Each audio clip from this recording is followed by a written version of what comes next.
Members. आप देखो market आज कोई ज्यादा मोमेंटम तो नहीं थी, लेकिन कुछ स्टॉक में स्पेसिफिक काफी तगड़ी मोमेंटम थी, स्पेशली जोमेटो। आज 20% की सर्किट, सॉरी 15% की सर्किट जाता हुआ दिखाई दिया, लेकिन डे एंड पे यहाँ पे क्लोजिंग सस्टेन नहीं होता हुआ दिखाई दिया। देखो आई एम श्योर आपकी क्वेरीज होंगे कि सर इतना लॉस आ रहा है लेकिन स्टिल ये भाग रहे, समझ में नहीं आ रहा किर्लोस्कर फ्यूमेटिक में क्या होता हुआ दिखाई दिया। इतने तो इसके तो अच्छे रिजल्ट थे, तो भी क्यों गिरा।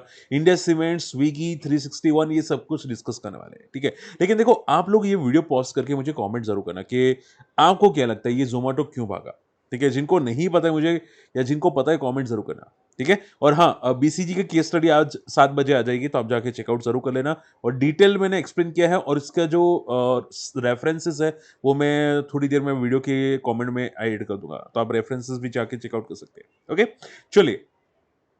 तो सबसे पहले बात करते हैं मार्केट कंडीशंस। मार्केट में आप देखोगे निफ्टी प्योर का पूरा टाइम पास करा था। मैंने कल ही बताया था कि गैप अप ओपन होने के बाद डे प्रीवियस डे का क्लोजिंग को टेस्ट करेगा। टेस्ट करने के बाद पुल बैक करेगा कि नहीं उस पर डिपेंड करेगा। तो आप देखोगे थोड़ा पुल बैक किया, सस्टेन नहीं गया, एंड लगातार फॉल करता हुआ दिखाई दिया। तो ये मार्केट की कंडीशंस क्लियर कट है कि मार्केट साइडवेज है, ठीक है। तो मैंने एज अ डिस्क्लेमर मैंने हेड पोजीशन की है। मैंने रिलायंस में भी पोजीशंस मैंने ट्राई की थी। मैंने आपको समझाया था कि मैंने बीयर स्प्रेड किया था रिलायंस के अंदर। आप देखोगे 7,000 का प्रॉफिट है, ठीक है। तो आप शॉर्ट एंड सिंपल में ये समझो, देखो मार्केट में अगर आप लॉजिक समझोगे तो आपको काम आएगा, ठीक है। लॉजिक क्या होता है कि जो भी रिजल्ट के बाद एफ एंड एक्टिव स्टॉक अगर डे लो या डी हाई पे क्लोजिंग होता है तो उसमें स्प्रेड्स यूज किया जा सकता है, ठीक है। तो मैं वो आपको यही बताने की कोशिश कर रहा था, ठीक है। तो आप एक बार क्रॉस चेक कीजिएगा। इसके अलावा मैंने स्प्रेड अभी किया है पीएनबी हाउसिंग के अंदर, देखते हैं कल क्या रिस्पॉन्स आता है, ठीक है। एंड मार्केट अभी थोड़ा सा साइडवेज है, ठीक है। एफआई की छोटी मोटी बिकवाली है, कोई फर्क नहीं पड़ता अभी के लिए तो यहाँ पे मार्केट में। ओके, अब देखो मार्केट के वॉल्यूम्स काफी ड्राई हो चुके हैं। मैंने आज कोर्सेज मेंबर्स के साथ लाइव था, तो वॉल्यूम्स मैंने क्लियर कट देखा था कि यहाँ पे आईवीज मोमेंटम ही नहीं कर रहा। आईवीज 10 से 11 के आसपास है, तो वॉल्यूम्स पूरे के पूरे ड्राई हो चुके हैं, एकदम ड्राई हो चुके हैं वॉल्यूम्स। तो ये थोड़ा सा नेगेटिव सिचुएशन है मार्केट में कि भाई आई एम श्योर काफी लोग निफ्टी में ट्रेड करते होंगे, मोमेंटम ही नहीं दिखाई दे रही, तो वॉल्यूम्स काफी ड्राई हो चुके हैं। इससे बेटर हीजिंग कर लो। मैंने मैंने आपको यही पे मैसेज छोड़ा था, और एज अ डिस्क्लेमर मैंने खुद हीजिंग किया है अभी, ठीक है। आप देखोगे मार्केट लोग साइडवेज, ठीक है। तो मैंने करंट मंथ के अंदर तो मैंने खुद हीजिंग किया है, ठीक है। तो याद रखो कि मार्केट साइडवेज होता है तो हीजिंग इज बेटर। ओके, चलिए। इसके अलावा मार्केट की साइडवेज की वजह कोई ज्यादा थी नहीं। ग्लोबल आप ये समझो कि रिलायंस नीचे था, बाकी के स्टॉक पॉजिटिव थे।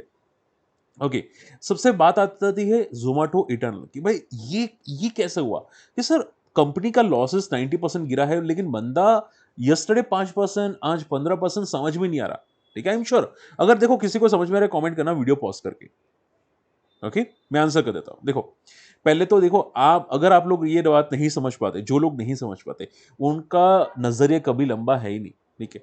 क्योंकि देखो बात हमेशा याद रखो कि बड़े प्लेयर्स लंबा सोचते हैं, ठीक है। वो आप स्टार्टअप में आप देखोगे ना, बहुत सारे बड़े प्लेयर्स ने स्टार्टअप में इन्वेस्ट किया होता है। वो क्यों किया होता है?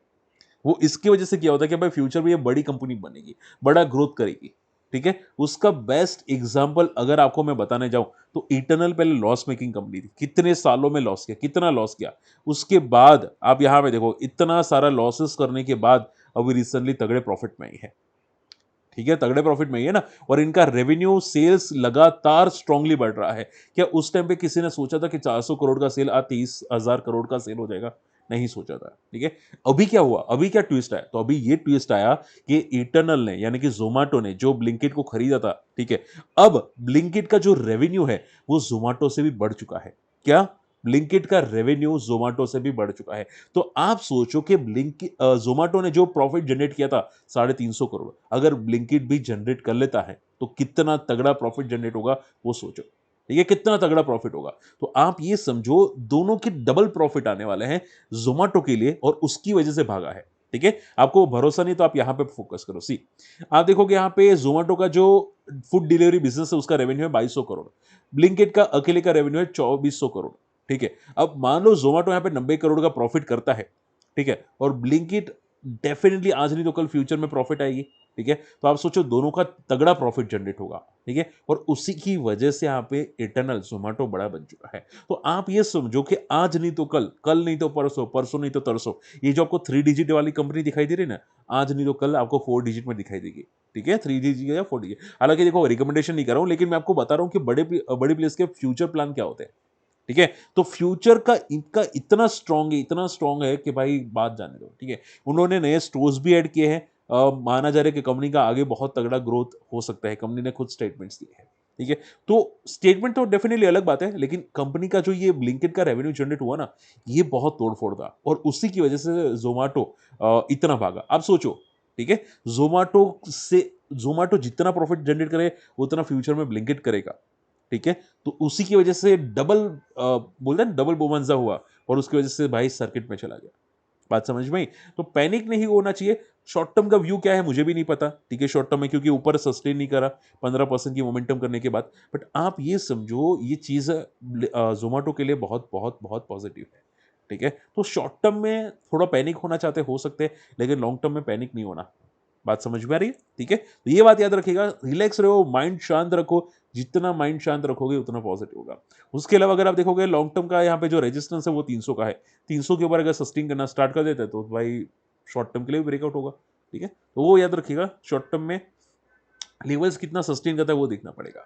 ओके, किर्लोस्कर फ्यूमेटिक। अब देखो सेम क्वेश्चन यहाँ पे आता है, ध्यान से सुनो मेंबर्स।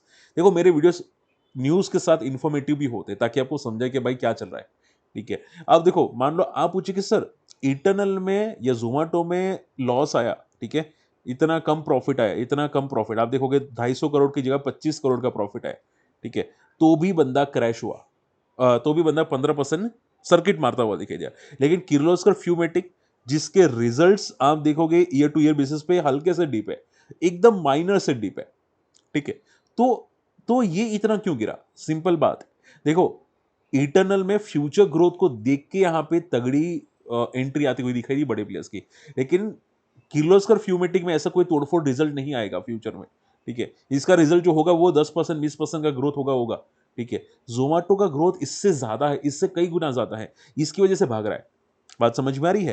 तो आप ये समझो शॉर्ट एंड सिंपल में इसका ग्रोथ थोड़ा स्लो डाउन हो चुका है, किर्लोस्कर फ्यूमेटिक का इसकी वजह से गिरा है। और कंपनी के स्टेटमेंट भी क्या आए हैं देखो, इनकी जो ऑर्डर बुक है, मैं बात कर रहा हूँ किर्लोस्कर फ्यूमेटिक की और किर्लोस्कर फ्यूमेटिक की जो ऑर्डर बुक है, ठीक है? वो अभी बढ़ के 1700 करोड़ की हो चुकी है, ठीक है? लेकिन ऑर्डर बुक अभी भी लोअर है, ठीक है? अभी भी काफ़ी कम ऑर्डर बुक है और इनकी अगर आप देखोगे तो यहाँ पे मतलब एक्सपेंसेस से वो बढ़ने की वजह से यहाँ पे इनका प्रॉफिट थोड़ा कम आता हुआ दिखाई दिया।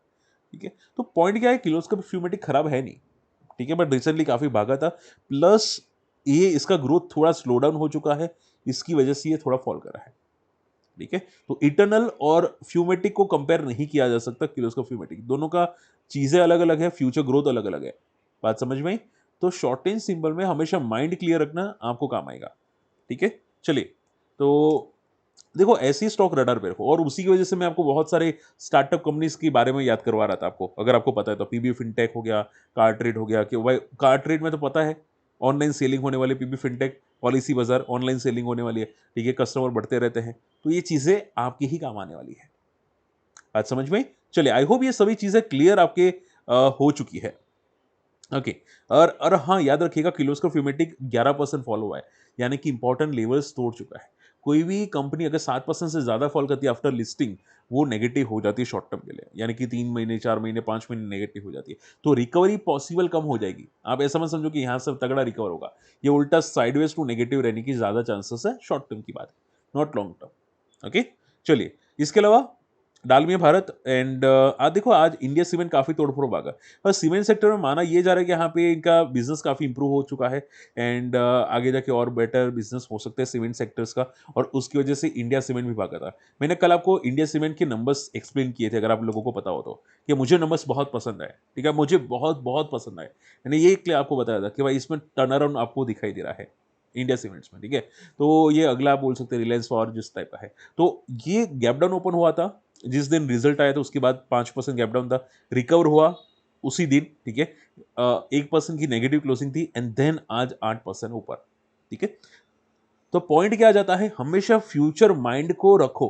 अगर आपको नहीं पता कि फ्यूचर में क्या होने वाला है, कंपनी के फ्यूचर बेनिफिट्स क्या है, इन्फॉर्मेशंस क्या है, तो आपको पता ही नहीं रहेगा भाई करना क्या है, ठीक है? आपको नहीं पता रहेगा। हमेशा फ्यूचर का एक्सपेंस देखो कि फ्यूचर में क्या कमेंट्री कंपनी ने की है, क्या कंपनी ग्रो करने वाली कि नहीं, रिजल्ट्स कैसे हैं, वगैरह-वगैरह। वो आपको एकदम क्लियर आइडिया दे देगी कि आपको करना क्या है। भले गैप डाउन ओपन हो, ठीक है? पैनिक मत करो। बस आपको हमें पता होना चाहिए कि भाई कंपनी का स्टेटमेंट्स क्या है, फ्यूचर ग्रोथ क्या है।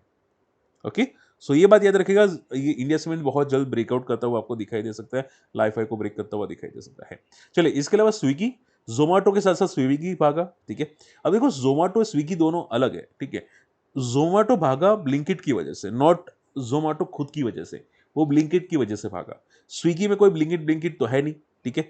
अगर ब्लिंकिट का यहाँ पे ऑल्टरनेट कुछ काटते हैं तो यहाँ पे जोमेटो में कुछ हो सकता है। तो ये टेम्पररी पुल बैक था स्विगी के अंदर, तो इसको पॉजिटिव मत समझने की कोशिश मत करना, वरना फंस जाओगे, पता भी नहीं चलेगा, ठीक है। तो ये टेम्पररी पुलबैक्स था स्विगी के अंदर, ओके। तो बस ये उतना ध्यान में रखिएगा। 360 आज क्रैश होता हुआ दिखाई दिया, उसका रीजन ये है कि बहुत तगड़ी ब्लॉक डील होती हुई दिखाई दी, ऐसा लग रहा है किसी ने तगड़ा स्टिक बेचा है।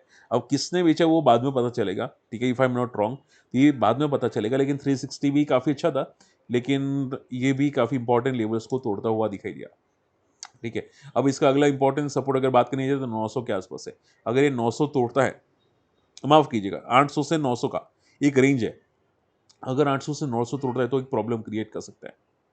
ओके, चलिए, आई होप आज का वीडियो पसंद है, वीडियो शेयर कीजिएगा, चैनल सब्सक्राइब कीजिएगा, और बीसीजी का वीडियो आ चुका होगा, एक बार जाके डिटेल देख लीजिएगा, उसके बाद डिसाइड कीजिएगा आपको क्या करना है, ठीक है। आई होप आज का वीडियो पसंद है, चैनल को सब्सक्राइब कीजिएगा, शेयर कीजिएगा, एंड अकाउंट ओपन करने हमारे लिंक से अकाउंट ओपन कर सकते हैं। मिलते हैं अगले वीडियो में, तब तक के लिए गुड बाय, जय हिंद।